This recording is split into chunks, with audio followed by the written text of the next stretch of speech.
Hello, everyone. Semi-retired Bob here. I talk about the carnivore diet, all things related to the carnivore diet, and miscellaneous odds and ends. Today, we're going to talk for just a few moments about Diet Coke or diet soda in general. This is just a quick little video. It's raining outside today, and I didn't feel like getting out the rain gear and recording outside, so here I am sitting in front of my computer. For those of you new to the channel, welcome. I'm glad you're here. Thanks for stopping by. Why don't you all help me out? Go ahead and hit that like button. Drop down in the comments and say hi, Bob. If you haven't subscribed yet, go ahead and consider subscribing. All of these things help me get the word out that it's never too late to change your life. 22 months ago, I could barely stand up. Now I go outside walking every day, well, except in this rain because it got cold again. But I do have rain gear. It's just not easy to get to, and I'm going to get back out there and walk in the rain, even if it's raining tomorrow. But for today, I want to just talk about Diet Coke just a little bit. If you're returning to the channel, welcome back. I'm glad you're here as well. It means a lot to me that you spend just a few moments of your day with Diet Coke or any diet soda. Is it bad for us? I believe the poison is in the dose. If you're having a diet soda a day just to help keep you on track, I don't think there's anything wrong with it. But I had a problem with Diet Coke. Let me go back a little bit. This was back probably 20 years ago. Because as you know from hearing my story, I was always gaining weight since I got out of the Army. And one of the things I did about it might even be 25 years ago now or so, because I was a gamer, not computer game, although I do play some computer games. I was doing, get-togethers with friends and playing things like Dungeons and Dragons. But the whole point of that is that the classic gamer drink in my era was Mountain Dew. And I decided that, well, maybe switching to diet soda will help me. So I switched over to Diet Coke because Diet Mountain Dew may or may not have existed at the time, but it wasn't readily available at the grocery store I went to. But they had Diet Coke, and it did work.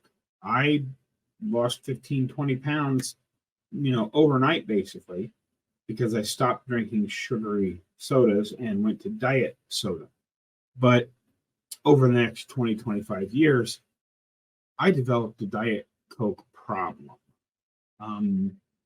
Now I drink a lot of water all day long, but I used to power down. A light day would have been a 6-pack of Diet Coke in the can. And some days, when we were getting together and spending all day playing games, I'd go through an entire 12-pack in a day. And that was my normal consumption. So I knew after I started Carnivore Diet and listening to Dr. Barry and Nisha and Professor K and all those people that the chemical storm I was dumping in my body was probably not a good idea. And I did try to just stop, and I couldn't do it. So I found this video that Nisha had put out. And I'll see if I can't find that and link to it in the description of this video. But Nisha came up with the plan to take whatever your diet soda is that you like, whether it be Diet Coke or Diet Mountain Dew, or I believe many people drink a lot of Diet Dr. Pepper. And again, if you're having just one or two a day, I don't think that's a huge deal. Especially if you're early in your journey and you're still trying to get converted to full carnivore. I don't think a little bit of diet soda is the worst thing that you can use as a crutch. But it was a problem for me. So I started off, I bought of course, my usual Diet Coke, but then I bought just plain sparkling water with no flavor in it. And I started off filling a glass 3/4 full of Diet Coke, and then filling it up, topping it off with 1/4 of the glass being sparkling water. And I stuck with that for a week or so. And I have to tell you, you can't even notice that the Diet Coke has been diluted by the sparkling water at that level.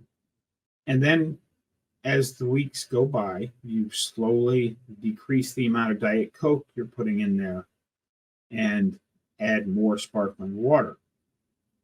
And it sounds dumb, but it really does work. I had bought the 6-pack of Diet Coke because I knew I was getting close, because I was only putting like 1/4 of a glass of Diet Coke in, and the rest was sparkling water.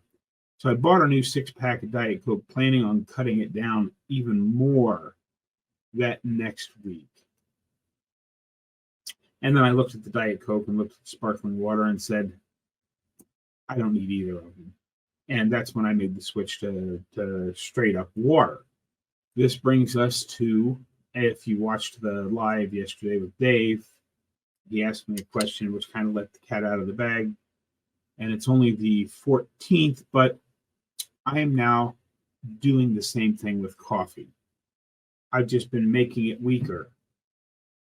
And I'm going to continue to make it weaker over the next couple of weeks, because I have often said on this channel, and you've seen the videos, I believe 2 Octobers ago was the first 30 days of no coffee. I've done 30 days no coffee twice, and I didn't notice any difference. I mean, it didn't make me feel better. It didn't make me feel worse.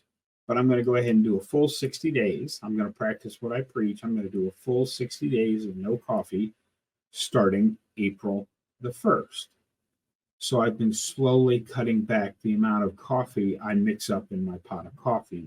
Now that it's half strength, I'm going to start just making a half a pot for the last couple of weeks. And hopefully I can dilute it down enough that on April the 1st, I can just go straight up no coffee for an entire 2 months just to see how I feel. But that's the strategy for cutting down on things that may or may not help us.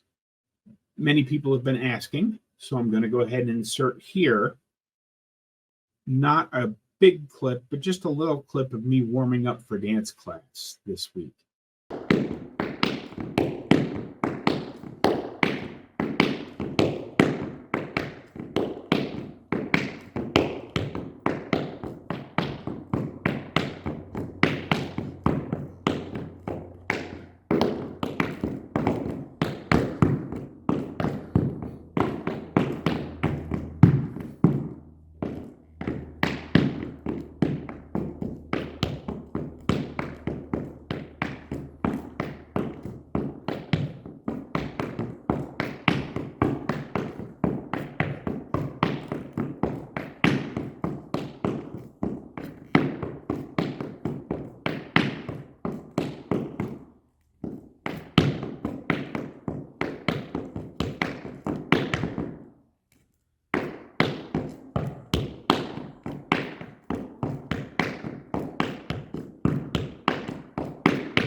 I hope you enjoyed that. Remember, get out there, be 1% better. Today, tomorrow, every day. Don't forget tomorrow's live stream. I'll see you in the next one.